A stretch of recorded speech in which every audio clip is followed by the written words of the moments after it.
All right, so get this. We're on the brink of government shutdown. And, Oh, wow. yeah, and it's not your typical political standoff. We've got a surprisingly united House GOP. Really?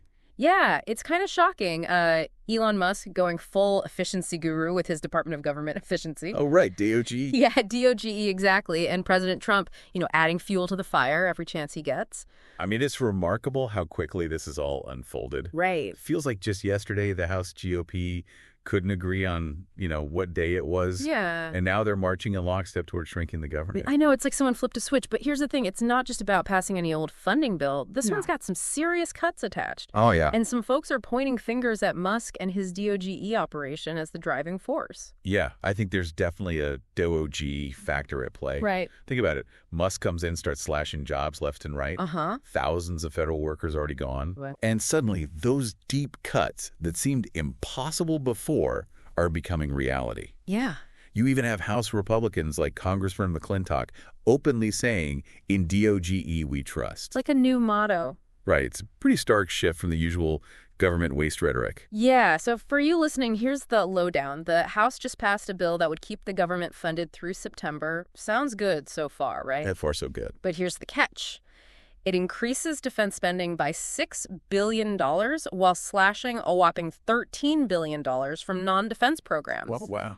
We're talking about things like international peacekeeping mental health services, workforce training. Right, those essential services. Yeah, programs that directly affect people's lives. Absolutely. And what's even more important to grasp is that this bill is just a taste of what Trump has in mind. Oh, really? He's been talking about trillions in cuts to taxes and spending. Trillions with a T. With a T.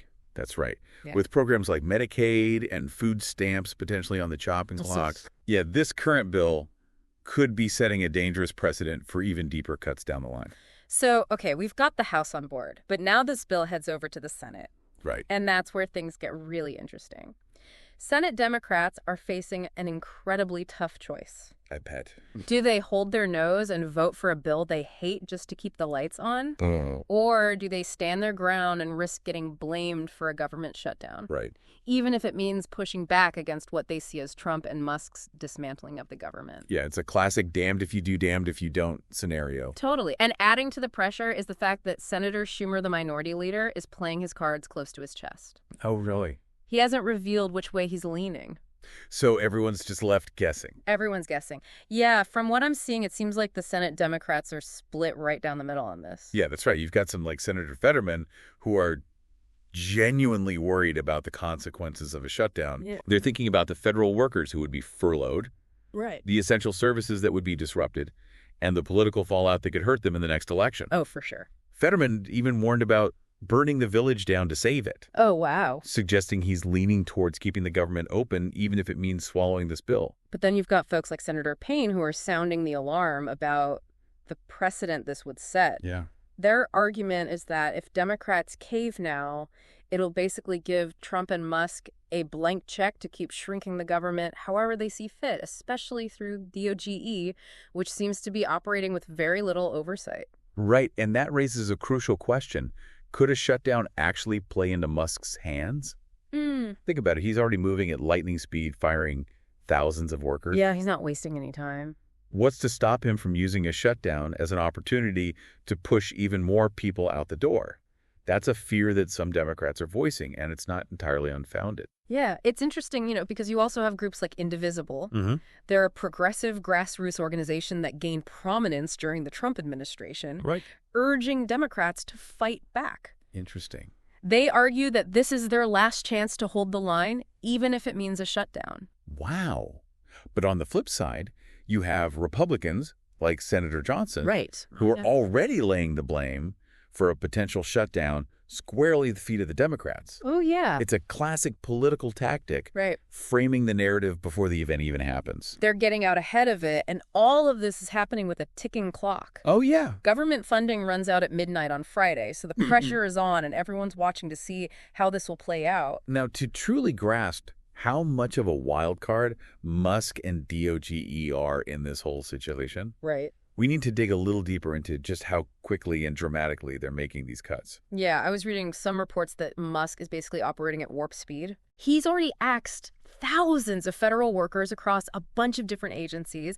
And get this, there are reports that he slashed staffing at the Department of Education by almost half.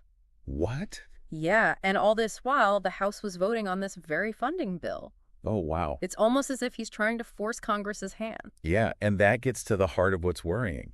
A lot of Democrats, they see DOGE as this kind of shadow operation, a slush fund, as Senator Baldwin put it, that's bypassing the usual congressional oversight. Yeah. It's Musk's show, and he's writing the script. Right. And it's not just the scale of the cuts, it's the way he's going about it. Senator Wyden, for example, is sounding the alarm about potential damage to essential services. Right. Because these cuts are happening with virtually no input from Congress. That's concerning. It's like Musk is making up the rules as he goes along. And this points to a larger and potentially very dangerous precedent. What's that? If the executive branch can simply bypass Congress on spending decisions like this, what's to stop them from doing it on other issues?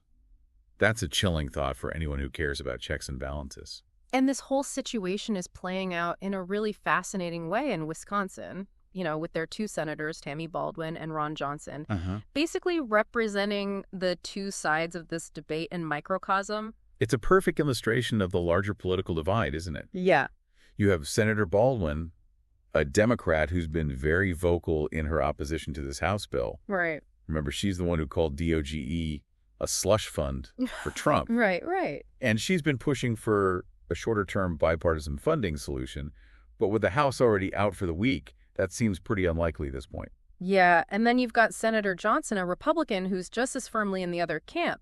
He's backing this bill wholeheartedly and has even said that if the government shuts down, it'll be the Democrats' fault. Oh, geez. So you have these two senators from the same state looking at the same set of facts and coming to completely opposite conclusions. Which really underscores how deeply this issue cuts across party lines, doesn't it? It does. It's not just some abstract political debate happening in Washington. It's playing out in communities across the country, with people on both sides feeling very strongly about what's at stake. So let's take a step back and recap where things stand for those listening. We've got a unified House GOP, a deeply divided Senate, and a deadline looming just a couple days away.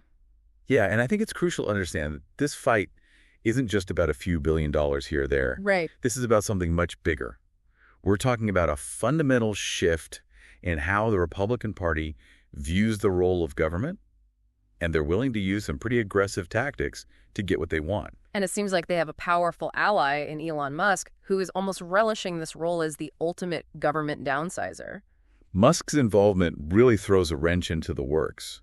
I mean, we've never seen anything like this before. A billionaire tech CEO essentially running a department dedicated to shrinking the government. It's wild. It raises all sorts of questions about accountability and transparency. It makes you wonder who stands to benefit most from this government downsizing and who's going to bear the brunt of the consequences. I mean, if these cuts to programs like Medicaid and food stamps go through, it's going to have a real impact on people's lives. We're not just talking about numbers on a spreadsheet here. We're talking about healthcare, food security, basic needs. And it's not just about the immediate impact either. We need to think about the long-term consequences. What happens if we gut essential government services? What message does that send about our priorities as a nation? These are questions we all need to be asking ourselves because this fight goes far beyond this immediate funding crisis. It's almost like we're at a crossroads in American politics. This showdown could determine the size and scope of government for generations to come. We could be talking about a completely different America if things keep moving in this direction. And it's all happening against this backdrop of intense political polarization and distrust. Republicans are increasingly committed to this vision of smaller government, while Democrats are struggling to find a way to respond effectively. It sometimes feels like we're having two totally different conversations about the role of government in society. Like they're speaking different languages? Speaking two different languages almost. Yeah, and if we can't even agree on the basic functions of government, how are we ever going to tackle the even bigger challenges facing us? Things like climate change, economic inequality, global instability. These issues require collective action and a functioning government. It's a sobering thought, and it makes this whole situation feel even more urgent, but I think it also highlights how important it is for people to stay engaged and informed, to understand the different perspectives at play, and to hold their elected officials accountable. That's what we're trying to do here. right? Yeah. To equip you with the knowledge and insights you need to make sense of this complex and rapidly changing political landscape. We want to help you see beyond the headlines and understand not just what's happening, but why it matters and what it all means for the future. Exactly. We want you to think critically about the choices being made and the potential consequences, both good and bad.